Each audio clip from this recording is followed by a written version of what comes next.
se retourna et leur dit : « Si quelqu'un vient à moi sans me préférer à son père, sa mère, sa femme, ses enfants, ses frères et sœurs, et même à sa propre vie, il ne peut pas être mon disciple. Celui qui ne porte pas sa croix pour marcher derrière moi ne peut pas être mon disciple. Quel est celui d'entre vous qui veut bâtir une tour et qui ne commence pas par s'asseoir pour calculer la dépense et voir s'il a de quoi aller jusqu'au bout ? Car s'il pose les fondations et ne peut pas achever, tous ceux qui le verront se moqueront de lui. Voilà un homme qui commence à bâtir et qui ne peut pas achever. Et quel est le roi qui part en guerre contre un autre roi et qui ne commence pas par s'asseoir pour voir s'il peut, avec 10 000 hommes, affronter l'autre qui vient l'attaquer avec 20 000 ? S'il ne le peut pas, il envoie, pendant que l'autre est encore loin, une délégation pour demander la paix. De même, celui d'entre vous qui ne renonce pas à tout ce qui lui appartient ne peut pas être mon disciple.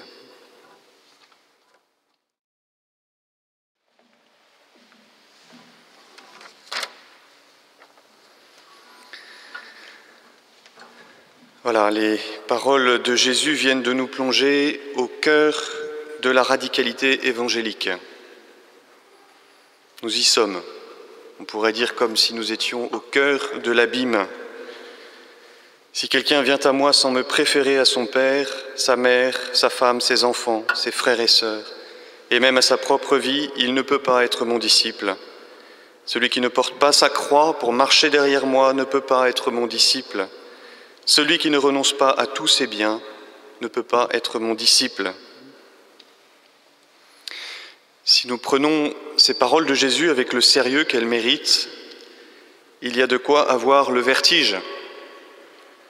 Il y a de quoi se demander finalement qui peut réellement être chrétien, qui peut sérieusement affirmer qu'il est disciple de Jésus.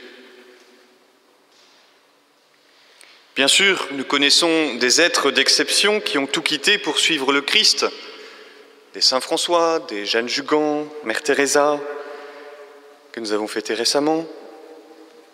Bien sûr, nous pouvons nous réjouir de l'exemple de leur fidélité au Christ, de la fécondité de leur vie, mais ne nous imaginons pas que ces paroles exigeantes de Jésus ne s'adressent qu'à ces êtres d'exception.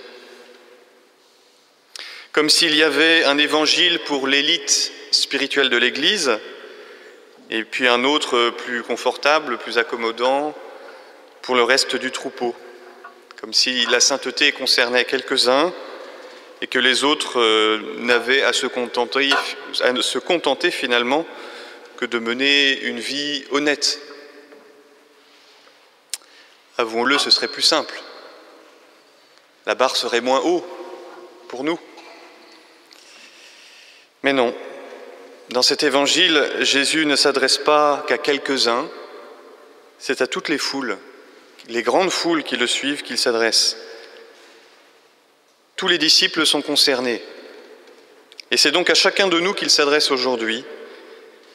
C'est à chacun de nous d'entendre cet appel à la radicalité, à la sainteté que le Christ nous adresse.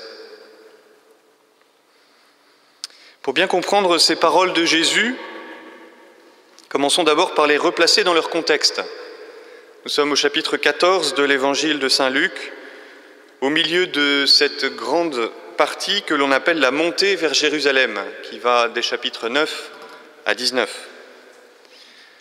Après avoir initié son ministère en Galilée, Luc nous dit, au début de cette partie, que Jésus durcit son visage et qu'il prit résolument le chemin de Jérusalem. Jésus sait très bien ce qu'il attend à Jérusalem et il s'arme de volonté pour entrer dans ce chemin. Il sait à quelle radicalité son Père l'appelle en se dirigeant vers la ville qui tue les prophètes. Et dès lors, ceux qui veulent continuer à le suivre vont devoir entrer dans la même radicalité. Chacun va devoir être prêt à porter sa croix, comme nous l'avons entendu dans l'Évangile. Et au cours de cette montée, Jésus va parler de plus en plus du royaume de Dieu. Nous n'avons pas entendu précisément dans le passage que nous avons écouté, mais si vous lisez plus en détail cette partie de l'Évangile de Luc, vous serez surpris de voir le nombre de fois où Jésus parle du royaume.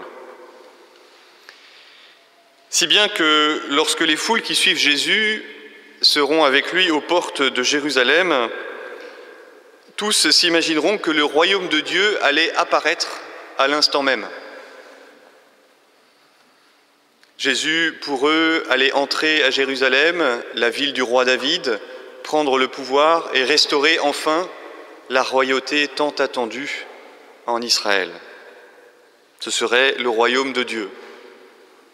Voilà quelle était l'espérance des foules, et pas seulement des foules, car les apôtres eux-mêmes croyaient cela.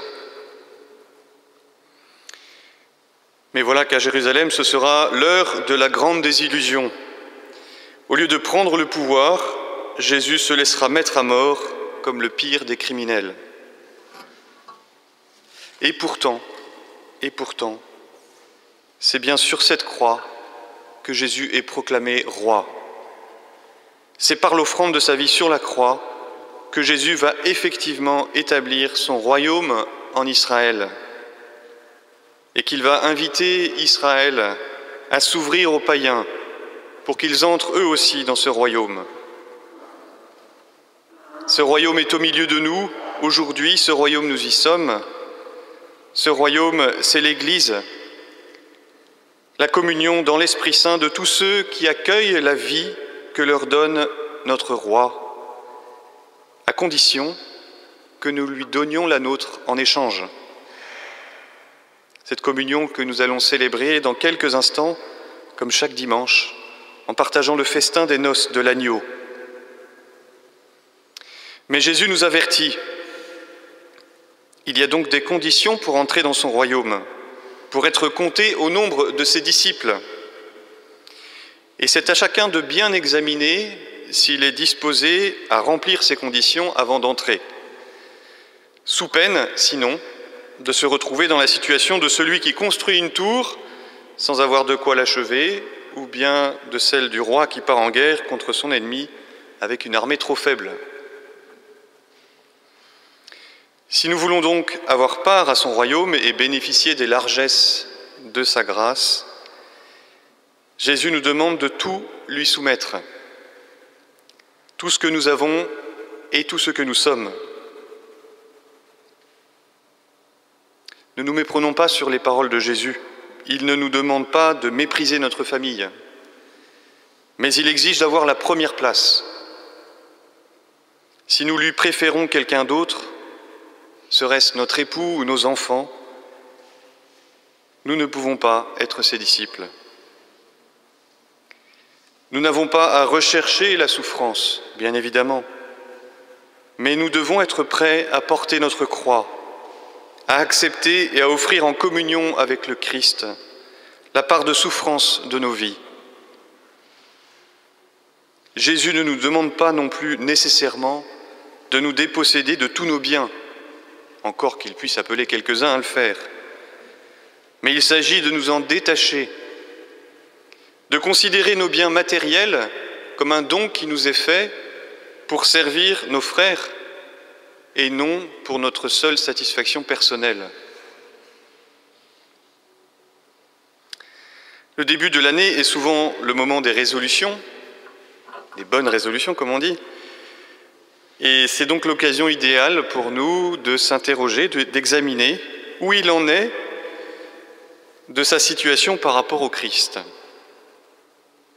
Dans quelle mesure sommes-nous prêts à accepter les conditions que Jésus nous donne pour être de ceux qui peuvent entrer dans son royaume?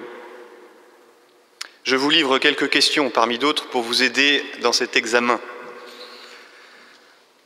Première question, est-ce que Jésus a vraiment la première place dans ma vie? Et question qui va avec, Quel est le temps que je lui consacre dans la prière? Quel est le temps que je prends pour écouter, méditer sa parole? Est-ce que je le laisse avoir sa place et exercer sa royauté dans toutes mes relations humaines, les relations familiales, amicales, professionnelles ou ecclésiales? Est-ce que Jésus a quelque chose à voir dans toutes ces relations? Et puis finalement, est-ce que ma vie et mes biens lui appartiennent? Ou est-ce que, au contraire, je n'ai pas tendance, trop souvent, à garder ma vie pour moi-même et de temps en temps de solliciter la bénédiction, l'aide de Dieu pour qu'il m'aide dans mes projets? Mais ce n'est pas comme ça que ça marche avec le Christ. Jésus n'est pas là pour satisfaire notre volonté, mais il vient nous bénir si nous sommes prêts à entrer dans la sienne, lui qui a tout donné pour accomplir la volonté du Père. Oui, Jésus est exigeant avec nous. Ce ne fut peut-être pas facile pour Philémon, dont nous avons entendu parler dans la deuxième lecture, à la demande de Paul, de devoir accueillir son ancien esclave comme un frère dans le Christ. Nous ne savons pas, mais c'était peut-être pas évident. Ce n'est pas facile de vivre en vérité la charité du Christ, de nous détacher de tout ce qui nous empêche d'aimer pleinement nos frères, en particulier ceux qui sont les moins aimables.